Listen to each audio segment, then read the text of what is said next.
Gracias, Demián Duarte de Sonora Power. Lejos de esta discusión. Bueno, la hemos visto, le decía que es una actora política muy importante, la hemos visto pues participando abiertamente en los distintos procesos electorales donde participan los candidatos de su partido. Ahora le preguntaba ahorita a Juan Hernández cómo la ve, ¿no?, con el ejercicio que propone el presidente para elegir candidato en Morena. Yo colaboro también en SDP Noticias, ahí todos los días tenemos un tracking de cómo andan los precandidatos de alguna manera. Mi pregunta sería si se visualiza usted ya dentro de este ejercicio, porque los tiempos corren muy rápido, estamos por entrar al mes de mayo y faltan a estas alturas pues 2 años y un mes para la elección, es decir, muy pronto va a tener usted que tomar las decisiones al respecto. En específico me gustaría que nos dijera si se ve ya dentro de esta contienda. Yo creo que es tiempo al tiempo, ¿no? Yo agradezco mucho, pues no solo al presidente, sino a la ciudadanía, porque es lo que se ve en las encuestas. Pero a mí me eligieron para ser jefa de gobierno y yo tengo que cerrar y estar atenta a la jefatura de gobierno.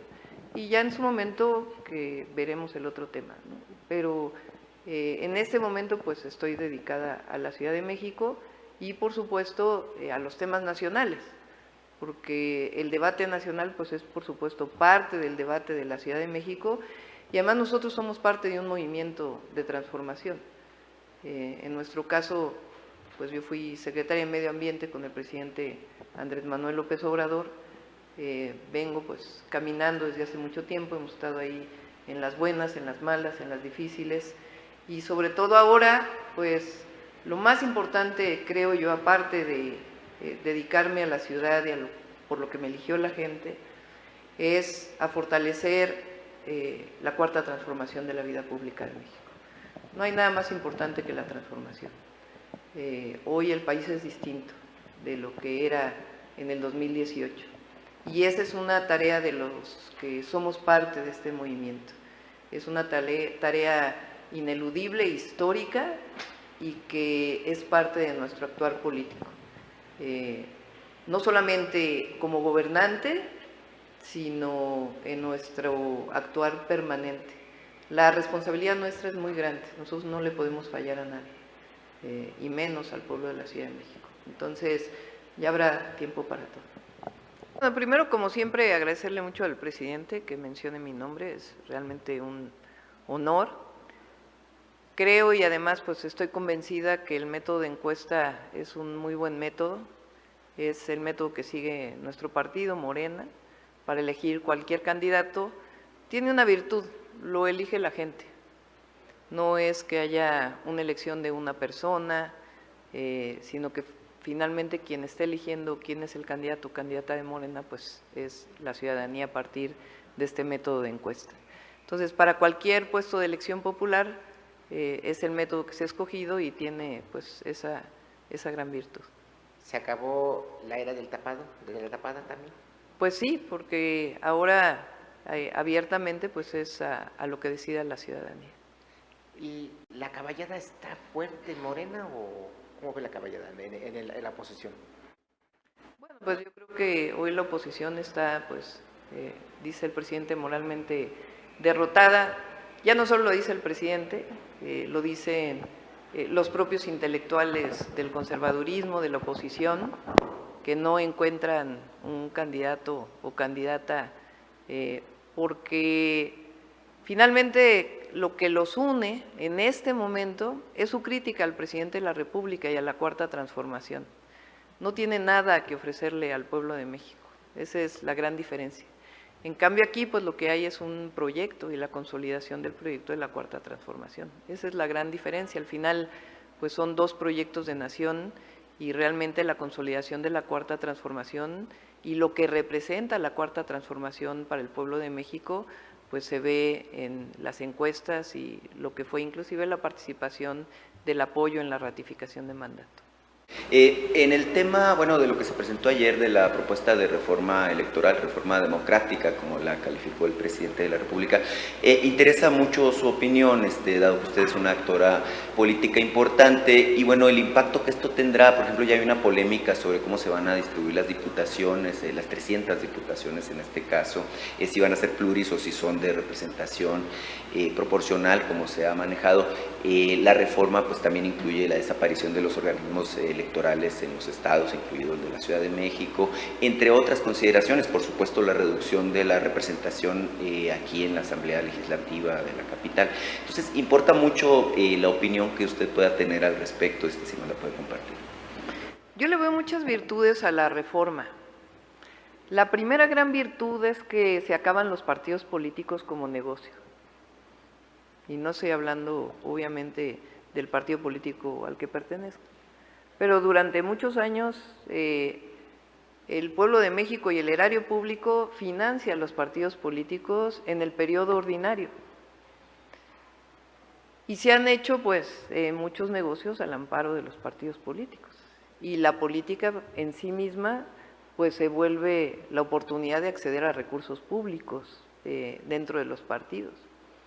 En este caso, cuando se acaba el financiamiento a los partidos en el periodo ordinario y solamente se deja para las campañas, pues los que hacemos o hacen política, que además debería ser todo el pueblo de México, hacer política significa un instrumento de transformación de la vida pública, pues realmente ya no son la burocracia partidaria, sino realmente pues tienen que ser personas que tienen un oficio, que tienen un trabajo y que además se dedican a la política.